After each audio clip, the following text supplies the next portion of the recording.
처음에는 정말 아무 의심도 하지 않았습니다. 아내는 원래 계획적이고 꼼꼼한 성격이었고 돈 관리나 재테크에 관심이 많은 편이었어요. 평소에도 경제 뉴스나 부동산 유튜브를 자주 보면서 저한테 이것저것 설명해 주곤 했거든요. 여보, 요즘 같은 시대에 월급만 받아선 안 돼. 부동산 공부 좀 해둬야 한다니까. 그렇게 말하던 아내가 어느 날 저녁 밥을 먹다 말고 조심스럽게 말을 꺼냈습니다. 회사 동료 중에 부동산 투자 스터디하는 사람이 있는데 나도 한번 나가볼까 해. 일주일에 2번 정도인데 괜찮을까? 저는 뭐가 문제냐는 듯이 대답했습니다. 좋지, 그래. 자기가 하고 싶은 거 하면서 살아야지. 아내의 얼굴이 환해졌어요. 마치 허락을 받아낸 아이처럼 말입니다. 그때 전 그저 아내가 오랜만에 자기 시간을 갖게 되어 기뻐한다고만 생각했습니다. 육아와 집안일로 지쳐있던 모습이 안쓰러웠던 터라 오히려 잘 됐다 싶었죠. 스터디는 매주 화요일과 목요일 저녁 7시부터 9시까지라고 했습니다. 회사 끝나고 바로 나가야 하는 일정이었어요. 처음 몇 주간 아내는 정말 열심이었습니다. 퇴근하자마자 집에 들러 가방만 챙겨서 나갔고 밤 9시 반쯤이면 집에 돌아왔죠. 돌아온 아내는 노트를 펴놓고 제게 보여주곤 했습니다. 오늘 갭 투자 원리에 대해서 배웠어. 전세금으로 레버리지 쓰는 거 알아? 다세대 주택이랑 빌라 수익률 계산하는 법 배웠는데 생각보다 재미있더라. 저는 신기하다는 듯 끄덕이며 들어줬습니다. 그러면서 속으로는 대견하다고 생각했어요. 그동안 집에만 갇혀 지내던 아내가 이렇게 활기를 되찾는 모습이 보기 좋았거든요. 그런데 한 달쯤 지나니까 뭔가 달라지기 시작했습니다. 아내가 스터디 후 집에 와서 보여주던 노트가 사라졌어요. 그전엔 메모가 빼곡했는데 어느 순간부터는 그냥 핸드폰만 만지작거리더니 오늘 피곤해라는 말만 반복했습니다. 그러던 어느 날 아내의 옷차림이 눈에 띄게 달라졌습니다. 예전엔 편한 차림으로 나갔는데 이제는 스터디 가는 날만 되면 화장을 새로 고치고 향수까지 뿌렸어요. 심지어 평소엔 신지도 않던 하이힐을 꺼내 신는 모습도 봤습니다. 저는 이상하다는 생각이 들었지만 직접 묻기가 조심스러웠습니다. 괜히 의심한다는 소리 들을까 봐요. 그래서 최대한 가볍게 물어봤습니다. 요즘 스터디 갈 때 왜 이렇게 꾸미고 나가? 분위기 좋아? 아내는 웃으면서 대답했습니다. 멤버 중에 나만 여자라서 그래. 괜히 초라해 보이면 안 될 것 같아서. 그 말을 들은 순간 뭔가 걸렸습니다. 아내만 여자라고? 그럼 나머지는 전부 남자라는 건가? 그런데 왜 지금까지 그런 얘기를 한 번도 안 했지? 하지만 아내의 표정은 너무나 자연스러웠습니다. 거짓말을 하는 사람 같지 않았어요. 그래서 저도 그냥 넘어갔습니다. 설마 했죠. 며칠 뒤엔 더 이상한 일이 있었습니다. 아내가 집에 돌아왔는데 평소와 다르게 씻지도 않고 바로 침대에 누웠어요. 옷에선 낯선 냄새가 났습니다. 향수 같기도 하고 차량 방향제 같기도 한 은은한 냄새였는데 분명 우리 집에선 맡을 수 없는 향이었어요. 어디 다른 데 들렀어? 제가 물었지만 아내는 고개를 저었습니다. 아니, 스터디 끝나고 바로 왔어. 오늘 좀 힘들었어. 그 말을 믿고 싶었지만 가슴 한편에선 불안이 자라기 시작했습니다. 결정적인 순간은 어느 금요일 밤이었습니다. 그날은 스터디가 평소보다 조금 늦게 끝난다고 했어요. 9시 반쯤 전화를 걸었는데 받지 않았습니다. 한참 후에야 아내에게서 전화가 왔습니다. 미안해, 멤버 중 한 명이 급하게 상담할 게 있다고 해서 잠깐 남았어. 지금 출발할게. 목소리는 차분했지만 뭔가 숨기고 있다는 느낌을 지울 수 없었습니다. 왜 미안해라는 말부터 나왔을까? 단순히 늦었다고만 하면 될 텐데 왜 사과부터 했을까? 그날 밤 저는 잠을 설쳤습니다. 아내 옆에 누워 있었지만 마치 낯선 사람 옆에 있는 것 같았어요. 이 사람이 정말 내가 아는 그 사람이 맞나 싶었습니다. 며칠 뒤 또 이상한 일이 생겼습니다. 아내가 화장실에 간 사이 핸드폰이 테이블 위에 놓여 있었는데 갑자기 알림이 떴어요. 잠금 화면에 메시지 내용이 잠깐 보였습니다. 오늘도 멋있었어요. 다음엔 제가 데려다 드릴게요. 보낸 사람은 이름 없이 번호만 저장되어 있었습니다. 저는 그 짧은 순간 심장이 멎는 것 같았어요. 손이 떨려서 핸드폰을 제대로 쳐다볼 수도 없었습니다. 아내가 화장실에서 나오기 전에 전 재빨리 자리를 피했습니다. 아무것도 본 적 없는 척했죠. 그런데 그날 이후로 모든 게 달라 보였습니다. 아내의 웃음소리, 말투, 눈빛, 심지어 걸음걸이까지도 낯설게 느껴졌어요. 스터디 가는 날이면 평소보다 들뜬 표정이었고 집에 돌아와서도 핸드폰만 들여다보며 혼자 웃곤 했습니다. 어느 날은 제가 말을 걸었는데 아내가 멍하니 핸드폰만 보다가 응? 뭐라고? 하고 되물었어요. 전엔 없던 일이었습니다. 아내는 늘 제 말에 집중해주는 사람이었거든요. 그리고 결정적으로 아내가 요즘 저한테 유난히 친절해졌습니다. 죄책감을 감추려는 듯한 태도였달까요? 요즘 내가 밖에 자주 나가니까 미안해. 주말엔 내가 맛있는 거 해줄게. 여보, 회사 일 힘들지? 내가 어깨 좀 주물러 줄까? 예전엔 이런 말 잘 안 하던 사람이었는데 말입니다. 그 친절함이 오히려 더 무섭게 느껴졌습니다. 밤마다 저는 침대에 누워 생각했습니다. 대체 언제부터였을까? 내가 놓친 신호가 뭐였을까? 아니면 애초에 이건 내 착각일까? 하지만 착각이라고 믿기엔 너무 많은 것들이 달라져 있었습니다. 아내는 이미 다른 세계에 발을 들여놓은 것 같았어요. 그리고 그 세계엔 제가 들어갈 자리가 없었습니다. 저는 그때 결심했습니다. 이대로 모른 척할 순 없다고. 진실이 뭔지 정확히 알아내야 한다고. 그래야만 이 답답함에서 벗어날 수 있을 것 같았습니다. 다음 스터디 날 저는 아내를 따라가 보기로 마음먹었습니다. 다음 스터디 날 저는 회사에 일찍 들어갔습니다. 평소보다 1시간 빨리 출근해서 오늘 일을 미리 처리해두고 저녁엔 일찍 빠져나올 계획이었어요. 동료에게는 개인 사정이 있다고만 말했습니다. 오후 6시 저는 집 근처 편의점 주차장에 차를 세워두고 아내가 나오기를 기다렸습니다. 가슴이 두근거렸어요. 뭔가 잘못된 일을 하는 것 같은 기분이었지만 동시에 이렇게라도 하지 않으면 영영 진실을 모를 것 같았습니다. 6시 40분쯤 아내가 집에서 나왔습니다. 예상대로 화장을 하고 새 옷을 입고 있었어요. 가방도 평소 쓰던 큰 가방이 아니라 작고 깔끔한 크로스백이었습니다. 아내는 차에 올라타더니 내비게이션을 켰습니다. 저는 2대 정도 뒤에서 따라붙었습니다. 너무 가까이 가면 들킬 것 같았거든요. 신호등마다 심장이 쿵쾅거렸고 손에는 땀이 차올랐습니다. 아내가 향한 곳은 강남의 한 오피스텔 건물이었습니다. 그곳은 공유 오피스와 스터디룸이 많은 지역이었어요. 저는 차를 멀리 세우고 걸어서 뒤를 쫓았습니다.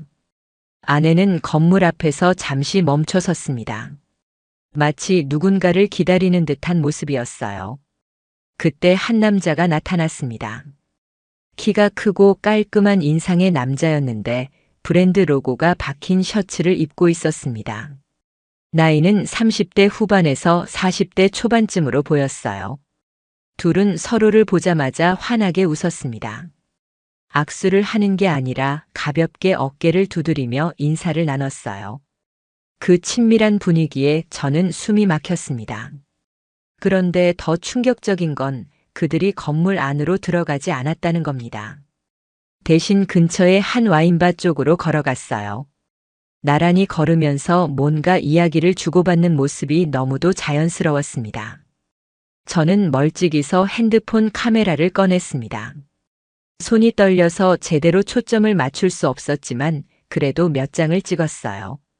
두 사람이 와인바 입구로 들어가는 장면, 문을 열어주는 남자의 모습, 그리고 들어가기 전 웃으며 대화하는 장면까지. 그 자리에서 더 이상 지켜볼 수 없었습니다. 안으로 들어가 직접 마주하고 싶은 충동이 일었지만 참았습니다. 지금 당장 들이대봤자 아무 소용이 없을 거란 걸 알았거든요. 오히려 그들에게 경계심만 심어줄 뿐이었죠. 저는 차로 돌아와 한참을 멍하니 앉아 있었습니다. 핸드폰 갤러리에 저장된 사진들을 들여다보며 이게 현실인지 꿈인지 구분이 안 됐어요. 내 아내가 저 사람과 저렇게 웃고 있다는 게 믿기지 않았습니다. 그날 밤 아내는 10시가 넘어서야 집에 돌아왔습니다. 평소보다 1시간 이상 늦은 시간이었어요. 늦었네. 스터디 길어졌어? 제가 물었지만 아내는 대수롭지 않게 대답했습니다. 응, 오늘 토론이 좀 길어져서. 밥도 못 먹었어. 그러고는 부엌으로 가서 라면을 끓였습니다. 배고프다며 후루룩 소리내며 먹는 모습이 너무도 평온해 보였어요. 저는 그 모습을 보며 소름이 돋았습니다. 어떻게 저렇게 태어날 수 있을까? 며칠 뒤 저는 대학 후배인 재훈이를 만났습니다. 재훈이는 예전에 민간조사 쪽 일을 했던 동생이었어요. 지금은 프리랜서로 각종 정보 조사를 의뢰받아 일하고 있었죠. 술 한 잔 걸치면서 조심스럽게 말을 꺼냈습니다. 야, 있잖아, 만약에 말이야, 배우자가 뭔가 이상한 행동을 한다면 어떻게 확인할 수 있을까? 재훈이는 술잔을 내려놓으며 저를 똑바로 쳐다봤습니다. 형수님 얘기야? 저는 고개를 끄덕였습니다. 재훈이는 한숨을 쉬더니 천천히 말했습니다. 일단 불법적인 건 절대 하지 마. 도청 장치 같은 거 설치하면 오히려 형이 고소당할 수 있어. 공개된 장소에서 사진 찍는 건 괜찮지만 사적인 공간 들어가거나 몰래 녹음하는 건 위험해. 그럼 어떻게 해야 돼? 차량 블랙박스 있지? 거기 녹음 기능 켜두고 형수님이 자주 가는 장소 파악해봐. 그리고 신용카드 사용 내역이나 통신사 청구서 확인하는 것도 방법이야. 합법적인 범위 내에서 최대한 정보를 모아야 해. 재훈이의 조언을 듣고 나니 조금 정신이 들었습니다. 감정적으로 덤비면 안 되겠다는 생각이 들었어요. 집에 돌아온 저는 아내 몰래 차량 블랙박스 설정을 확인했습니다. 다행히 내부 녹음 기능이 있었어요. 저는 그 기능을 활성화시켰습니다. 또한 아내가 자주 쓰는 신용카드 내역도 확인하기 시작했습니다. 공동명의 카드였기에 조회하는 데 문제는 없었어요. 내역을 살펴보니 최근 한 달간 강남 지역의 카페와 레스토랑에서 결제한 기록이 여러 건 있었습니다. 금액도 적지 않았어요. 한 번에 5만 원에서 10만 원 정도씩 결제되어 있었는데 스터디 날짜와 정확히 일치했습니다. 저는 그 가맹점 이름들을 메모했습니다. 나중에 필요하면 해당 장소의 영상을 확보할 수도 있을 거라 생각했어요. 그러던 어느 날 결정적인 단서를 발견했습니다. 아내가 샤워하는 동안 아내의 노트북이 거실 테이블 위에 열려 있었어요. 평소 같으면 절대 그냥 두지 않았을 텐데 그날따라 방심한 모양이었습니다. 저는 조심스럽게 화면을 들여다봤습니다. 인터넷 브라우저가 켜져 있었고 최근 방문 기록이 남아 있었어요. 그중 하나가 눈에 띄었습니다. 강남 부동산 투자 스터디 카페. 클릭해보니 네이버 카페였습니다. 아내는 자동 로그인 상태였고 닉네임은 하늘 아래 첫사랑이었어요. 40대 중반 기혼 여성이 쓸 법한 닉네임은 아니었습니다. 저는 최근 활동 내역을 살펴봤습니다. 아내가 남긴 댓글들이 있었는데 그 내용이 심상치 않았습니다. 오늘도 눈빛에 설렜어요. 자리가 가까워서 좋았습니다. 목소리 들으니까 하루가 또 기대되네요. 그 밑엔 단지왕이라는 닉네임의 남자가 답글을 달아놨습니다. 그대의 열정이 저를 움직이게 합니다. 다음엔 나란히 앉아드릴게요. 속이 뒤집어지는 것 같았습니다. 이건 분명 단순한 스터디 관계가 아니었어요. 그들은 이미 깊은 감정을 주고받고 있었습니다. 저는 재빨리 해당 화면을 사진으로 찍었습니다. 여러 장을 찍어서 클라우드에 백업해뒀어요. 그리고 브라우저는 원래대로 두고 자리를 피했습니다.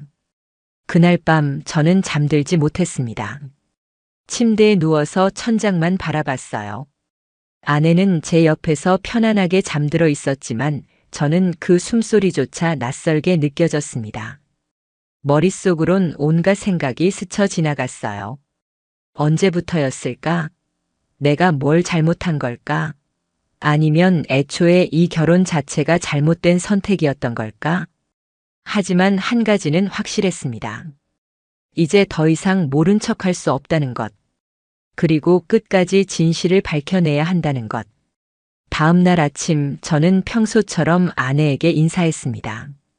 오늘 저녁엔 회식이 있어서 늦을 것 같아. 아내는 별 관심 없다는 듯 고개만 끄덕였습니다. 그래, 조심해서 다녀와. 그 무심한 대답에 저는 오히려 마음을 굳게 먹었습니다. 이제 감정은 접어두고 냉정하게 움직여야 할 때였습니다. 그날 이후로 저는 작은 수첩을 하나 샀습니다. 검은색 표지의 작은 노트였는데 거기에 아내의 모든 행동을 기록하기 시작했어요. 나가는 시간, 돌아오는 시간, 그날의 옷차림, 표정, 심지어 어떤 신발을 신고 나갔는지까지 적었습니다. 처음엔 이런 제 모습이 초라하게 느껴졌습니다. 내가 지금 뭘 하고 있는 건가 싶었어요. 하지만 기록하지 않으면 나중에 제 기억만으로는 증명할 수 없다는 걸 알았습니다. 그래서 매일 밤 아내가 잠든 후 거실에 앉아 그날의 일들을 빠짐없이 적어 내려갔습니다. 이상한 건 아내가 요즘 들어 더 밝아졌다는 점이었습니다. 회사 일도 바쁘고 집안일도 많다고 투덜대던 사람이 어느새 콧노래를 흥얼거리며 집안을 돌아다니더군요. 아침에 일어날 때도 예전보다 표정이 환했고 저녁에 퇴근해서도 피곤한 기색이 없었어요. 한 번은 설거지를 하면서 노래를 부르는 모습을 봤습니다. 예전엔 상상도 할 수 없던 일이었어요. 아내는 늘 피곤하다고 했고 집안일을 할 때면 힘들어했거든요. 요즘 기분 좋은 일 있어? 제가 물었더니 아내는 웃으며 대답했습니다. 응, 그냥 요즘 공부가 재미있어서 그래. 사람들도 좋고. 그 사람들이라는 단어가 귀에 걸렸습니다.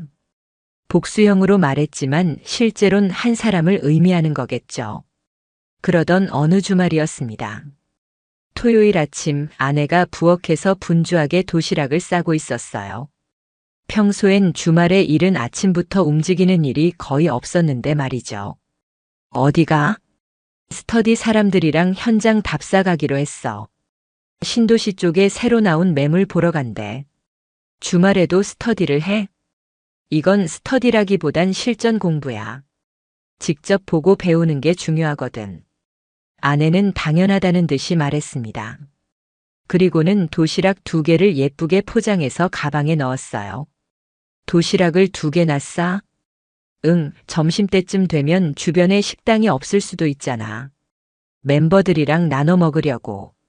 그 말을 들은 순간 저는 직감적으로 알았습니다. 저 도시락은 멤버들이 아니라 특정한 한 사람을 위한 거라는 걸요. 아내가 집을 나서자마자 저도 재빨리 준비했습니다. 모자를 눌러쓰고 선글라스를 꼈어요. 그리고 아내의 차를 멀찍이서 따라갔습니다. 아내는 경기도 외곽의 한 신도시로 향했습니다. 약 40분 정도 달려서 도착한 곳은 새로 개발 중인 택지지구였어요. 주변엔 아직 공사 중인 건물들이 많았고 사람도 별로 없었습니다. 아내는 한 카페 앞에 차를 세웠습니다. 그리고 잠시 기다리더니 익숙한 남자가 나타났어요. 지난번 와인바 앞에서 봤던 바로 그 남자였습니다. 둘은 반갑게 인사를 나눴습니다. 이번엔 더 가까이 서 있었어요.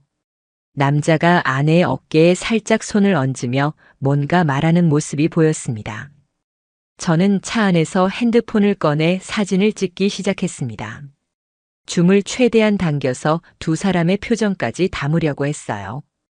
멀리서 봐도 그들의 분위기는 남달랐습니다. 카페로 들어간 두 사람은 창가 자리에 앉았습니다. 저는 차에서 내려 카페 옆 편의점으로 갔어요. 거기서 음료수를 하나 사고는 밖에 있는 벤치에 앉아 그들을 지켜봤습니다.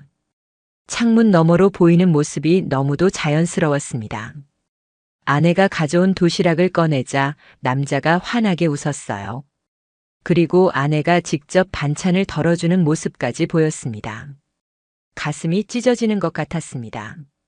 아내는 저한테 도시락을 싸준 적이 한 번도 없었거든요. 결혼 초기에 한두 번 김밥을 싸준 게 전부였어요.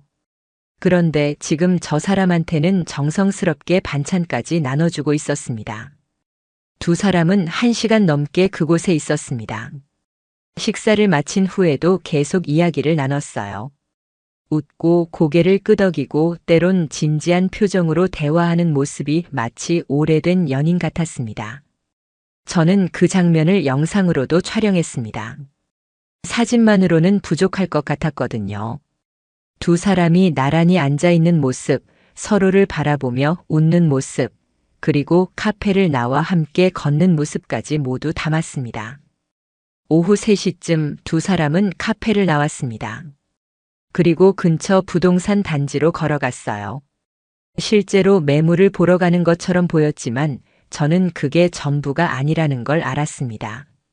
1시간 정도 후 두 사람은 다시 카페 쪽으로 돌아왔습니다. 주차장에서 헤어지는 모습을 보는데 남자가 아내의 손을 잠깐 잡았어요. 짧은 순간이었지만 분명히 봤습니다. 아내는 차에 올라타고 출발했고 저도 다시 뒤를 쫓았습니다. 집으로 돌아오는 내내 아내의 얼굴엔 미소가 가득했어요. 백미러로 보이는 그 표정이 너무 행복해 보여서 오히려 저는 분노보다 슬픔이 먼저 밀려왔습니다. 저녁 6시쯤 집에 도착한 아내는 평소처럼 현관문을 열고 들어왔습니다. 저는 이미 집에 와 있었어요. 아내보다 30분 먼저 도착해서 거실 소파에 앉아 TV를 보고 있었습니다. 다녀왔어. 오늘 진짜 유익했어. 현장에서 직접 보니까 확실히 다르더라. 아내는 들뜬 목소리로 말했습니다. 하지만 제게는 그 모든 말이 거짓말로 들렸어요. 그래? 배운 거 많아? 응, 이번에 정말 괜찮은 매물 하나 봤어. 나중에 기회 되면 같이 가볼까? 그 말에 저는 쓴웃음을 지었습니다. 같이 가자고. 그 남자랑 이미 다녀온 주제에? 하지만 저는 아무 말도 하지 않았습니다. 그저 고개만 끄덕였죠. 그날 밤 아내는 샤워를 오래 했습니다. 평소보다 2배는 긴 시간이었어요. 그리고 나와서는 기분 좋게 드라이를 하며 또 노래를 흥얼거렸습니다. 저는 그 모습을 보며 생각했습니다. 저 사람은 지금 무슨 생각을 하고 있을까? 죄책감은 없는 걸까? 아니면 이미 그런 감정조차 사라진 걸까? 며칠 후 저는 오늘 찍은 사진과 영상을 모두 정리했습니다.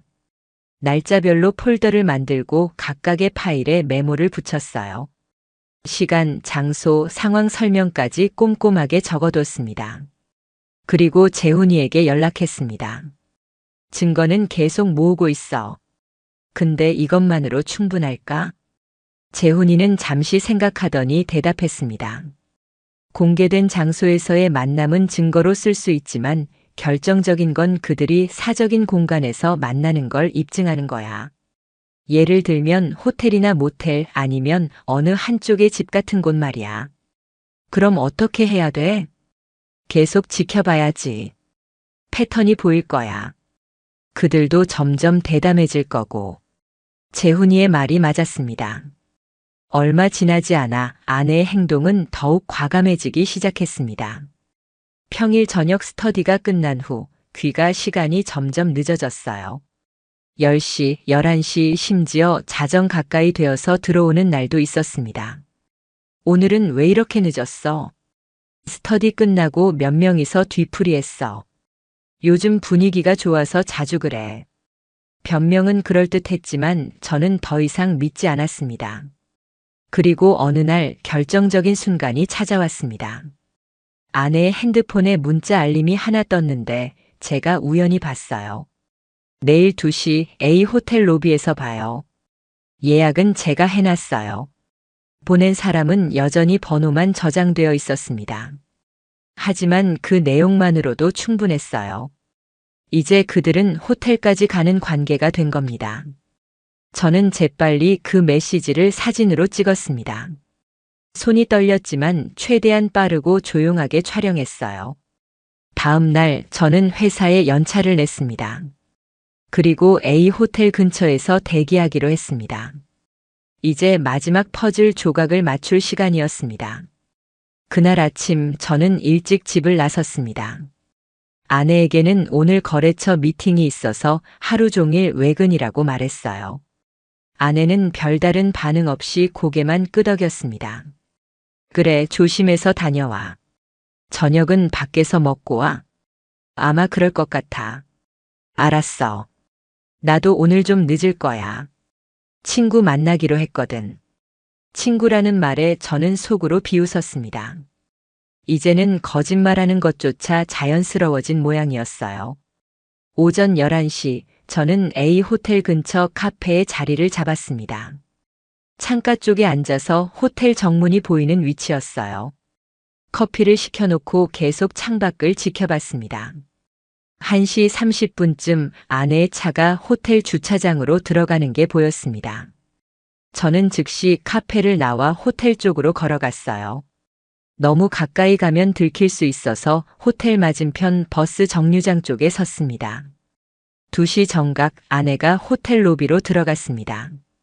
하얀색 블라우스에 베이지색 치마를 입고 있었어요. 평소에 잘 입지 않던 스타일이었습니다. 머리도 새로 손질한 것처럼 단정하게 정리되어 있었고요. 5분 후 그 남자가 나타났습니다. 회색 재킷을 입고 가방을 들고 있었는데 로비에서 아내를 발견하자 손을 들어 흔들었어요. 두 사람은 로비 한쪽에서 잠깐 이야기를 나누더니 프런트 쪽으로 걸어갔습니다. 남자가 직원과 대화하는 모습이 보였고 곧 키카드를 건네받았어요. 그 키카드를 받는 순간 제 심장은 얼어붙는 것 같았습니다. 더 이상의 증거가 필요 없었어요. 이제 그들은 호텔 객실로 올라갈 겁니다. 저는 핸드폰을 꺼내 연속으로 사진을 찍었습니다. 로비에서 함께 있는 모습, 프런트에서 키를 받는 장면, 그리고 엘리베이터로 향하는 뒷모습까지. 멀리서 찍은 거라 선명하진 않았지만 두 사람이 누군지는 충분히 알아볼 수 있었습니다. 엘리베이터 문이 닫히는 걸 보고 나서 저는 한동안 그 자리에 서 있었습니다. 다리에 힘이 풀려서 움직일 수가 없었어요. 머릿속이 하얘지면서 아무 생각도 나지 않았습니다. 얼마나 시간이 흘렀을까요? 정신을 차리고 보니 30분이 지나 있었습니다. 저는 다시 카페로 돌아갔어요. 그리고 그곳에서 계속 기다렸습니다. 오후 5시가 넘어서야 두 사람이 호텔에서 나왔습니다. 무려 3시간을 그 안에 있었던 겁니다. 두 사람의 표정은 여유로웠고 아내는 남자의 말에 웃으며 고개를 끄덕이고 있었어요. 주차장 앞에서 두 사람은 잠시 멈춰 섰습니다. 남자가 아내의 손을 잡더니 뭔가 말했어요. 아내는 고개를 살짝 숙이며 웃었습니다. 그리고 남자는 아내의 어깨를 가볍게 안아줬어요. 그 장면도 모두 사진에 담았습니다. 흔들리는 손으로 찍느라 몇 장은 흐릿했지만 그래도 충분했습니다. 저는 집으로 돌아가지 않고 재훈이에게 전화했습니다. 호텔까지 확인했어. 사진 찍었어? 응, 들어가는 것부터 나오는 것까지 다 찍었어. 그럼 이제 충분해. 그 정도면 법적으로도 문제 없어. 재훈이의 목소리는 침착했지만 저는 전혀 침착할 수 없었습니다. 근데 나 지금 어떻게 해야 돼? 당장 집에 가서 따져야 할까? 아니, 아직은 아니야. 감정적으로 대응하면 오히려 불리해질 수 있어. 일단 모든 증거를 정리하고 변호사 상담부터 받아봐. 그 다음에 움직이는 게 맞아. 재훈이의 말이 맞다는 걸 알았지만 참는 게 너무 힘들었습니다. 저녁 8시쯤 저는 집으로 돌아왔습니다. 아내는 아직 들어오지 않았어요. 거실 소파에 앉아 멍하니 TV를 켜놨지만 화면에 뭐가 나오는지 하나도 보이지 않았습니다. 9시가 넘어서야 아내가 들어왔습니다. 얼굴엔 화장기가 거의 지워져 있었고 머리도 조금 흐트러져 있었어요. 다녀왔어. 친구 만나느라 좀 늦었네. 그래, 재미있었어? 응, 오랜만에 만나니까 할 얘기가 많더라. 아내는 태연하게 대답하고는 부엌으로 갔습니다. 냉장고를 열어 물을 꺼내 마시는 모습이 너무도 자연스러웠어요. 배고프지 않아? 밥 먹었어? 응, 친구랑 저녁 먹었어. 당신은? 나도 밖에서 먹었어. 짧은 대화가 오갔지만 그 안엔 아무 온기도 없었습니다. 우리는 그저 같은 공간에 있을 뿐 마음은 완전히 다른 곳에 있었어요. 그날 밤 아내는 평소보다 일찍 잠자리에 들었습니다. 피곤하다며 씻지도 않고 침대에 누웠어요. 저는 거실에 남아서 노트북을 켰습니다. 오늘 찍은 사진들을 모두 컴퓨터로 옮겼어요. 그리고 날짜와 시간, 장소를 꼼꼼하게 기록했습니다. 호텔 이름, 체크인 시간, 체크아웃 시간까지 모두 메모했죠. 며칠 후 저는 차량 블랙박스 영상을 확인했습니다. 아내가 그 남자와 차 안에서 나눈 대화가 녹음되어 있었어요. 다음 주에 지방 출장 간다며? 그럼 그때 하루 정도 같이 있을 수 있겠네. 남편은 아무것도 몰라. 눈치도 없어. 조심해야 하는 거 아니야? 괜찮아. 걔는 나한테 관심도 없어. 요즘 회사 일로 바빠서 집에 있어도 TV나 보고 있더라. 그 대화를 듣는 순간 온몸에 소름이 돋았습니다. 제가 그렇게 무관심한 사람으로 보였던 건가요? 아니면 그냥 자기 합리화를 위한 변명이었던 걸까요? 더 충격적이었던 건 그 다음 대화였습니다. 요즘 당신 보면서 내가 다시 살아나는 기분이야. 결혼하고 나서 처음으로 이렇게 두근거려. 나도 그래. 이런 감정 느껴본 지 정말 오래됐어. 두 사람의 목소리는 달콤했고 행복해 보였습니다. 마치 새로 사랑에 빠진 연인들처럼 말이에요. 저는 더 이상 듣고 싶지 않았지만 끝까지 들었습니다. 증거로 남겨야 했으니까요. 그 파일도 따로 저장해서 클라우드에 백업했습니다. 다음 날 저는 이혼 전문 변호사 사무실을 찾았습니다. 예약을 하고 간 거라 대기 시간 없이 바로 상담실로 들어갔어요. 변호사는 40대 중반쯤 되어 보이는 여성이었습니다. 차분한 목소리로 제 이야기를 들어주더니 제가 가져온 증거들을 하나하나 살펴봤어요. 호텔 출입 사진, 차량 블랙박스 녹음, 카페 이용 내역, 그리고 메시지 내용까지. 충분합니다. 이 정도면 재판에서 유리하게 진행할 수 있어요. 상간자 소송도 가능할까요? 가능합니다. 다만 상대방이 기혼자인지 미혼인지에 따라 달라질 수 있어요. 혹시 그 남자에 대한 정보는 있으신가요? 저는 고개를 저었습니다.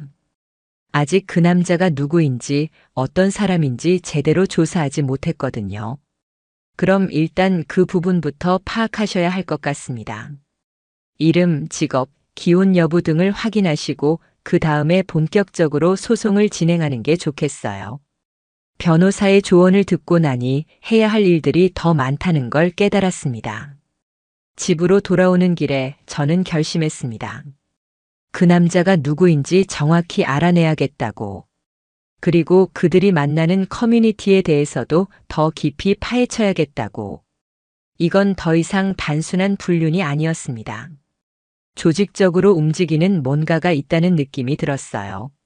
아내가 가입한 그 부동산 스터디 카페, 거기엔 분명 더 많은 비밀이 숨어 있을 겁니다. 그날 밤 저는 다시 아내의 노트북을 확인했습니다. 그 카페에 들어가서 게시글들을 하나씩 살펴봤어요. 그리고 놀라운 사실을 발견했습니다. 그 카페는 단순한 부동산 스터디가 아니었습니다. 표면적으론 투자 정보를 공유하는 곳이었지만 실제로는 기혼자들끼리 은밀한 만남을 주선하는 통로로 쓰이고 있었어요. 회원들의 닉네임과 댓글을 보면 알 수 있었습니다.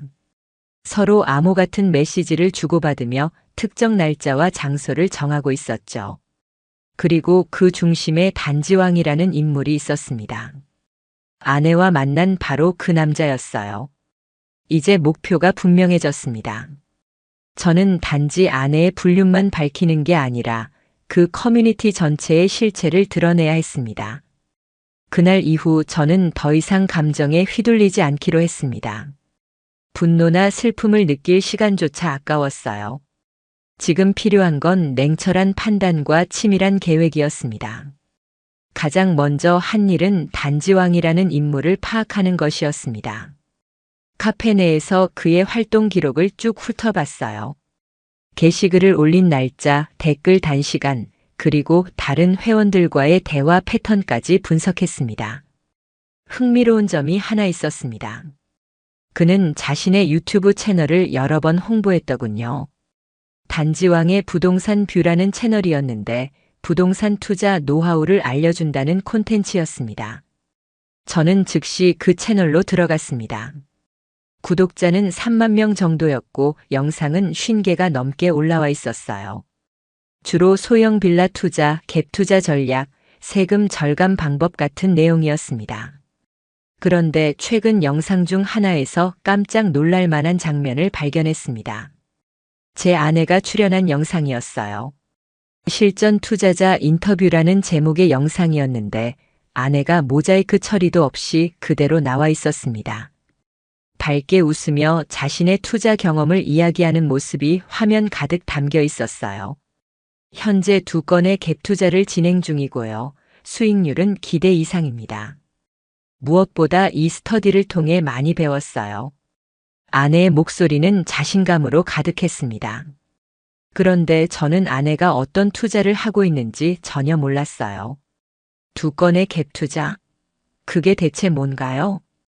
더 충격적이었던 건 영상 말미에 단지왕이 직접 등장하는 장면이었습니다. 얼굴은 선글라스로 가려져 있었지만 체형과 목소리로 바로 알 수 있었어요. 와인바에서 호텔에서 봤던 바로 그 남자였습니다. 오늘 함께 해주신 분은 저희 스터디의 핵심 멤버이십니다. 앞으로도 많은 성공 사례를 만들어 가실 거예요. 그의 말투는 부드러웠지만 뭔가 계산된 느낌이 들었습니다. 저는 그 채널의 다른 영상들도 모두 확인했습니다.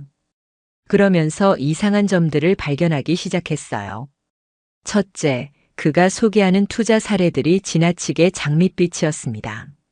손해를 본 사례는 단 한 건도 언급되지 않았어요. 모든 투자가 성공적이라는 식으로 포장되어 있었습니다. 둘째, 영상 중간중간 특정 부동산 중개업체나 법무사 사무실을 은근슬쩍 홍보하고 있었습니다. 마치 자연스럽게 추천하는 것처럼 보이지만 실제로는 광고성 멘트였던 거죠. 셋째, 댓글란을 보니 무료 상담 가능하다는 말이 반복적으로 나왔습니다. 그리고 개인 메시지로 연락하라는 안내가 있었어요. 저는 직감적으로 알았습니다. 이 사람은 단순한 유튜버가 아니라 일종의 브로커였어요. 부동산 투자라는 명목으로 사람들을 끌어모으고 그 과정에서 수수료를 챙기는 구조였던 겁니다. 그리고 더 심각한 건 그 과정에서 여성 회원들과 개인적인 관계를 맺고 있다는 점이었습니다. 저는 카페 내부를 더 깊이 살펴봤습니다. 비공개 게시판도 있었는데 운영진만 볼 수 있는 공간이었어요. 하지만 아내의 계정은 운영진 등급이었습니다. 그래서 그 게시판도 열람할 수 있었죠. 거기엔 충격적인 내용들이 가득했습니다. 오늘 새로 가입한 멤버 중에 괜찮은 분 있으면 소개 부탁드려요. A님이랑 B님 커플링 성공했습니다. 다음 모임 때 같이 나오실 예정이에요. 이번 주 호텔 예약 완료했습니다. 명단에 있는 분들은 확인 부탁드립니다. 이건 투자 스터디가 아니라 불륜주선 모임이었습니다. 부동산이라는 그럴듯한 포장지로 감싸 놓았지만 속은 완전히 다른 목적으로 운영되고 있었던 거예요. 아내의 닉네임도 그 명단 중 하나에 포함되어 있었습니다. 그리고 단지왕과 함께 매칭된 상태였죠. 저는 그 순간 모든 게 이해됐습니다. 아내는 처음부터 이런 모임인 줄 알고 들어간 건 아니었을 겁니다. 하지만 어느 순간부터 그 분위기에 휩쓸려 갔고 결국 그 남자와 깊은 관계에 빠져든 거였어요. 며칠 뒤 저는 한 가지 계획을 세웠습니다. 이 커뮤니티를 공식적으로 신고하는 거였어요. 재훈이에게 연락했습니다. 이 카페 신고할 수 있을까? 무슨 이유로? 부동산 무허가 자문 행위, 그리고 허위 과장 광고. 유튜브 채널도 마찬가지야. 재훈이는 잠시 생각하더니 대답했습니다. 가능해. 특히 그 사람이 공인중개사 자격 없이 수수료 받고 중개 행위를 했다면 명백한 불법이야. 금융위나 국세청에 제보하면 돼. 증거는 충분해. 영상 캡처, 카페 게시글, 그리고 실제 거래 내역까지 다 있어. 그럼 바로 진행해봐. 나도 도와줄게. 저는 재훈이의 도움을 받아 제보 자료를 정리하기 시작했습니다. 유튜브 영상 중 문제가 되는 부분들을 모두 캡처했고 카페 내 게시글도 스크린샷으로 남겼어요. 특히 단지왕이 특정 중개업체로부터 소개비를 받았다는 정황을 담은 대화 내용도 확보했습니다. 이건 명백한 불법 리베이트였어요. 모든 자료를 정리하고 나서 저는 금융감독원과 국세청에 각각 제보했습니다. 온라인 신고 시스템을 통해 파일을 첨부하고 상세한 설명을 덧붙였죠. 해당 인물은 부동산 투자 전문가를 사칭하며 무자격 중개 행위를 하고 있으며 유튜브를 통해 허위 과장 광고를 일삼고 있습니다. 또한 투자 스터디라는 명목 하에 불법적인 모임을 운영 중입니다. 제보를 마치고 나니 조금 후련했습니다. 이제 그 남자는 곧 조사를 받게 될 거였어요. 일주일쯤 지났을 때 변화가 시작됐습니다. 단지왕의 유튜브 채널에서 영상 업로드가 중단됐어요. 커뮤니티 탭에는 개인 사정으로 당분간 활동을 중단합니다라는 공지만 올라와 있었습니다. 카페 분위기도 급격히 가라앉았습니다. 활발하던 게시글이 뚝 끊겼고 회원들도 하나둘 탈퇴하기 시작했어요. 그런데 아내는 여전히 그 상황을 제대로 파악하지 못하고 있었습니다. 요즘 스터디 리더가 바쁜가 봐. 연락이 잘 안 되네. 아내는 혼잣말처럼 중얼거리며 핸드폰을 들여다봤습니다. 불안한 기색이 역력했어요. 연락 안 되면 다른 사람한테 물어보지 그래. 다른 사람들도 모르는 것 같아. 갑자기 잠수 탄 것 같더라고. 아내의 목소리엔 당황스러움이 묻어 있었습니다. 저는 속으로 웃었습니다. 당신이 믿고 따르던 그 사람이 누군지 이제 곧 알게 될 거라고 말이죠. 며칠 후 재훈이에게서 연락이 왔습니다. 그 사람 세무조사 들어갔대. 신고 접수되고 빠르게 진행된 것 같아. 정말? 응, 그리고 유튜브 채널도 경고받았대. 조만간 정지될 수도 있어. 잘 됐네. 제 목소리는 담담했지만 속으론 안도감이 밀려왔습니다. 하지만 아직 끝이 아니었습니다. 이제 마지막 단계가 남아 있었어요.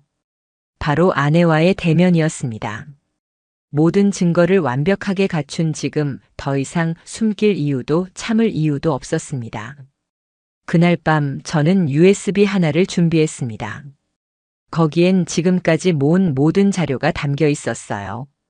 사진, 영상, 녹음 파일, 카페 게시글, 유튜브 캡처, 그리고 신용카드 사용 내역까지.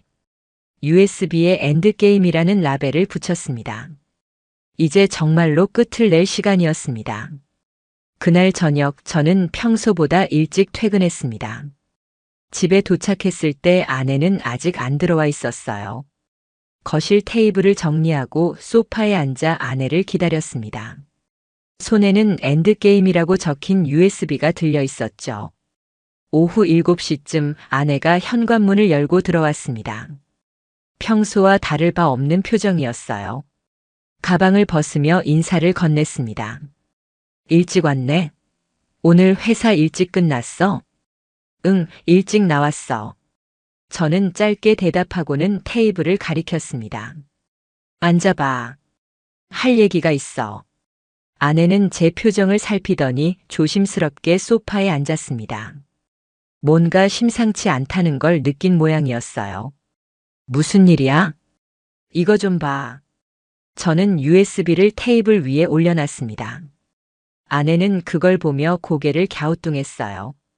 이게 뭔데? 당신이 뭘 했는지, 내가 얼마나 알고 있는지. 그게 다 들어있어. 순간 아내의 얼굴이 굳었습니다. 입술이 가늘게 떨리는 게 보였어요. 무슨 소리야? 대체 무슨? 호텔 가던 날 기억나? A 호텔 2시에 로비에서 만나서 5시에 나왔지. 3시간 동안 뭘 했는지 내가 다 알아. 아내의 얼굴이 하얗게 질렸습니다. 손이 떨려서 핸드폰을 제대로 잡지도 못했어요. 당신, 언제부터? 처음 스터디 간다고 했을 때부터. 이상했거든. 옷차림도 표정도 모든 게 달라졌으니까. 아내는 말을 잇지 못했습니다. 그저 입만 벌린 채 저를 쳐다봤어요. 저는 노트북을 꺼내서 켰습니다. 그리고 USB에 담긴 파일들을 하나씩 열어 보여줬어요. 와인바 앞에서 그 남자와 만난 사진. 카페에서 도시락을 나눠 먹는 장면. 호텔 로비에서 키카드를 받는 모습. 그리고 차량 블랙박스에 녹음된 대화 내용까지. 남편은 아무것도 몰라. 눈치도 없어. 아내가 했던 말이 스피커를 통해 흘러나왔습니다. 그 순간 아내는 고개를 떨구고 말았어요. 미안해. 정말 미안해. 미안하다고 끝날 일이야? 제 목소리는 차갑게 가라앉아 있었습니다. 감정을 억누르느라 손에 힘이 잔뜩 들어가 있었어요. 언제부터였어? 언제부터 그 사람이랑 그런 관계였는데? 아내는 한참을 입을 열지 못했습니다. 눈물이 뺨을 타고 흘러내렸지만 저는 동정심이 들지 않았어요. 2달쯤 됐어. 2달? 겨우 2달 만에 호텔까지 간 거야? 처음엔 정말 그냥 스터디였어. 근데 그 사람이 자꾸 관심을 보이고 나도 모르게 끌렸어. 오랜만에 누군가한테 인정받는 기분이었거든. 그래서 결혼 생활을 배신한 거야? 나한테 인정을 못 받았어? 그게 아니라 우리 사이가 너무 무뎌졌잖아.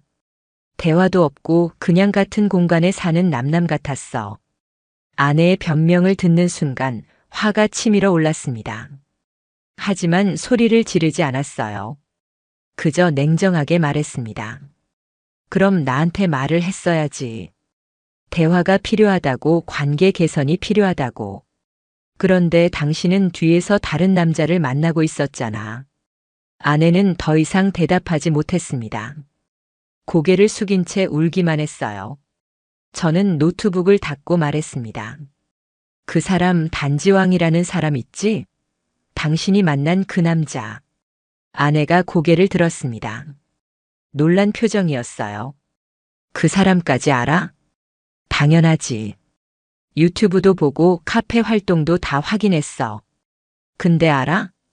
그 사람 지금 세무조사 받고 있어. 무자격 중개 행위로 신고 들어갔거든. 뭐? 그 스터디 모임 자체가 불법이었어. 부동산 투자는 거칠애고 실제로는 불륜 주선하는 곳이었다고. 당신도 그걸 몰랐다고 하지는 마. 비공개 게시판까지 들어갈 수 있는 운영진이었잖아. 아내는 말문이 막혔습니다. 얼굴이 창백해지더니 손으로 입을 막았어요. 내가 운영진이었어? 그건 몰랐어. 그냥 등급이 올라갔다고만. 알았든 몰랐든 상관없어. 이미 당신은 그 안에서 활동했고 불륜을 저질렀어. 그게 사실이야. 저는 다시 USB를 집어들었습니다. 이 안에 있는 증거들로 이혼 소송 준비 중이야. 변호사도 이미 만났어. 당신이 어떻게 나오든 난 이제 끝낼 거야. 아내는 다급하게 말했습니다. 이혼은 안 돼. 아이도 있는데. 아이 생각은 왜 이제 해? 호텔 갈 땐 아이 생각 안 했잖아. 제발. 한 번만 용서해줘. 다시는 안 그럴게. 그 사람이랑도 완전히 끊을게. 이미 늦었어. 난 더 이상 당신을 믿을 수 없어. 같은 집에 있어도 숨 쉬는 게 힘들 정도야. 아내는 무릎을 꿇었습니다. 바닥에 엎드려 울며 빌었어요. 미안해. 정말 미안해. 내가 잘못했어. 하지만 저는 마음이 흔들리지 않았습니다. 이미 수없이 생각했고 결론도 내린 상태였거든요. 일주일 안에 짐 싸서 나가. 아이 양육권은 내가 가져갈 거야. 당신은 면접 교섭권만 주어질 거고. 아이까지 빼앗을 거야? 내가 빼앗는 게 아니라 당신이 포기한 거야.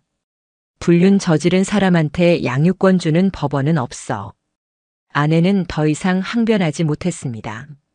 그저 바닥에 주저앉아 흐느껴 울 뿐이었어요. 저는 자리에서 일어났습니다. 더 이상 볼 것도 들을 것도 없었어요. 오늘 밤은 내가 밖에서 잘게. 내일부터 짐 정리해. 현관문을 열고 나가는 순간 뒤에서 아내의 울음소리가 들렸습니다. 하지만 뒤돌아보지 않았어요. 그날 밤 저는 근처 모텔에서 잤습니다. 잠은 오지 않았고 천장만 바라봤어요. 마음 한구석이 무너지는 것 같았지만 동시에 후련함도 느껴졌습니다. 이제 정말로 끝이 다가오고 있었습니다. 며칠 후 아내는 집을 나갔습니다. 큰 캐리어 2개를 끌고 조용히 떠났어요. 아이한테는 엄마가 잠깐 할머니 댁에 다녀올게라고만 말했습니다. 아이는 울지 않았습니다. 어린 나이지만 뭔가 느낀 게 있었던 것 같아요. 아내가 떠난 집은 텅 빈 것 같았습니다. 하지만 그 빈자리가 오히려 편안하게 느껴졌어요. 저는 변호사에게 모든 증거를 넘겼습니다. 그리고 정식으로 이혼 소송을 제기했어요. 재판은 빠르게 진행됐습니다. 증거가 명확했고 아내 측에서도 잘못을 인정했기 때문이었죠. 양육권은 제게 주어졌고 아내는 매달 양육비를 지급하기로 합의했습니다. 면접 교섭은 월 2회로 제한됐어요. 재판이 끝나고 법원을 나오는데 아내가 멀리서 서 있는 게 보였습니다. 초라한 모습이었어요. 하지만 저는 그냥 지나쳤습니다. 더 이상 할 말도 나눌 감정도 없었으니까요. 집으로 돌아온 저는 아이를 꼭 안아줬습니다. 아빠가 앞으로 영원히 지켜줄게. 아이는 제 품에 안겨 조용히 고개를 끄덕였습니다. 이제 새로운 시작이었습니다. 이혼이 확정된 후 저는 새로운 일상을 만들어가기 시작했습니다. 처음엔 쉽지 않았어요. 아침에 눈을 뜨면 여전히 옆자리를 확인하는 습관이 남아 있었고 저녁에 퇴근하면 누군가 집에 있을 것 같은 착각이 들곤 했습니다. 하지만 시간이 지나면서 그 빈자리가 점차 익숙해졌습니다. 오히려 혼자 있는 게 편안하다는 걸 깨달았어요. 더 이상 눈치 볼 필요도 의심할 필요도 없었으니까요. 아이와 단둘이 사는 생활은 생각보다 괜찮았습니다. 아침마다 함께 밥을 먹고 저녁엔 함께 TV를 보며 대화를 나눴어요. 예전보다 아이와 보내는 시간이 많아지면서 오히려 관계가 더 돈독해진 것 같았습니다. 아빠, 엄마는 언제 와? 가끔 아이가 물어올 때면 가슴이 먹먹했습니다. 하지만 거짓말을 할 순 없었어요. 엄마는 지금 혼자 있는 시간이 필요해. 조금 있으면 보러 올 거야. 엄마 보고 싶어. 그럼 다음 주말에 엄마 만나러 가자. 아빠가 데려다 줄게. 아이는 고개를 끄덕였습니다. 더 이상 묻지 않았어요. 어린 나이지만 상황을 어렴풋이 이해하고 있는 것 같았습니다. 한 달에 2번 아이는 아내를 만났습니다. 저는 약속 장소까지 데려다주고 멀리서 지켜봤어요. 아내는 아이를 보면 울먹이곤 했지만 아이 앞에선 최대한 밝게 웃으려 애썼습니다. 처음 몇 번은 그 모습을 보는 게 힘들었습니다. 한때는 가족이었던 사람이니까요. 하지만 점차 무덤덤해졌어요. 이미 끝난 관계였고 저는 앞으로 나아가야 했으니까요. 어느 날 재훈이에게서 연락이 왔습니다. 그 단지왕 소식 들었어? 무슨 일인데? 세무조사 결과 나왔대. 탈세 혐의로 추징금 몇천만 원 나왔고 유튜브 채널도 완전히 정지당했어. 그리고 부동산 중개법 위반으로 벌금형도 받았대. 그래. 제 목소리는 담담했습니다.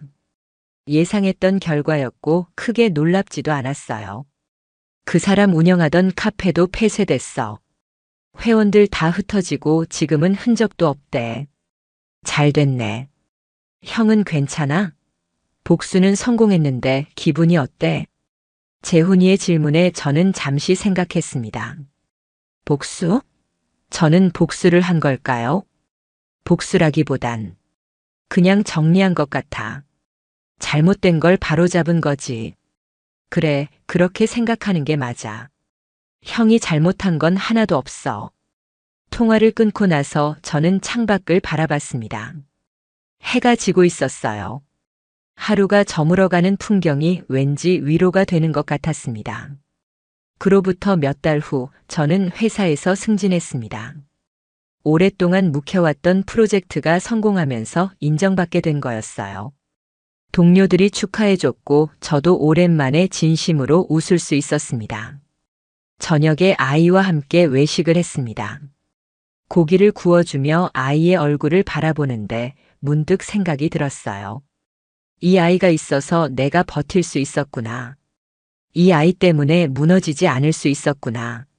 아빠, 왜 웃어? 그냥 오늘 기분이 좋아서.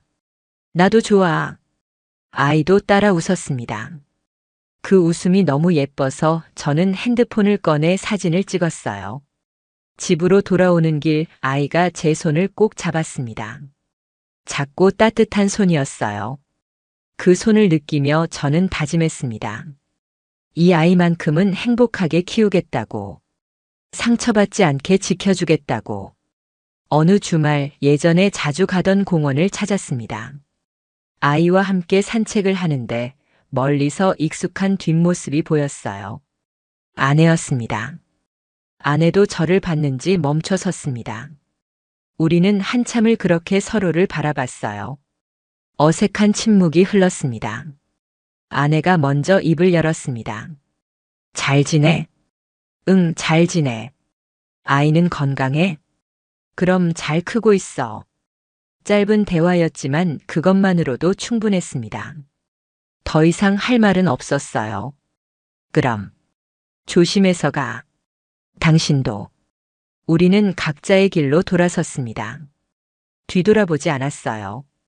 이미 끝난 관계였고 서로의 삶은 완전히 다른 방향으로 가고 있었으니까요. 집으로 돌아온 저는 거실 소파에 앉아 조용히 생각에 잠겼습니다. 지난 몇 개월간의 일들이 주마등처럼 스쳐 지나갔어요. 의심, 추적, 증거 수집, 대면 그리고 이혼. 힘든 시간이었지만 동시에 배운 것도 많았습니다. 사람을 무조건 믿어서는 안 된다는 것. 관계는 노력해야 유지된다는 것. 그리고 무엇보다 내 인생은 내가 지켜야 한다는 것. 며칠 후 저는 오랜만에 친구들을 만났습니다. 대학 동창들이었는데 모두 안부를 물었어요. 많이 힘들었지? 괜찮아. 이제 다 정리됐어. 새로 만나는 사람은 없어. 아직은 아니야. 당분간은 혼자 있을 것 같아.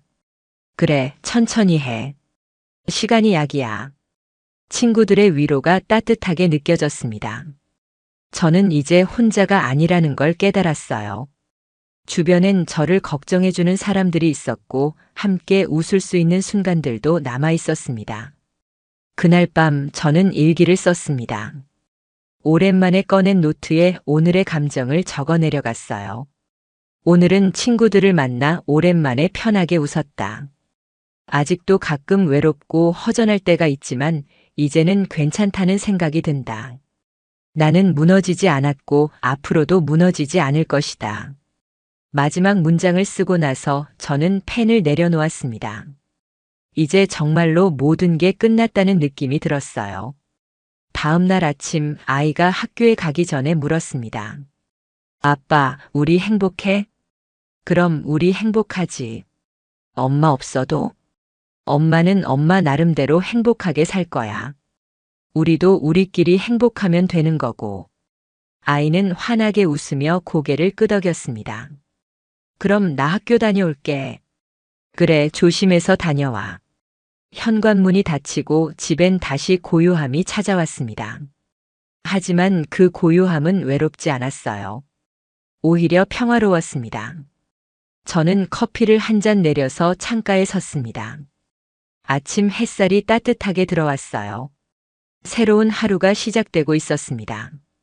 이제는 누군가를 의심하지 않아도 되고 거짓말에 상처받지 않아도 됩니다. 매일 아침 눈을 뜨면 감사하고 매일 밤 잠들기 전엔 내일을 기대합니다. 사람들은 저한테 물어봅니다.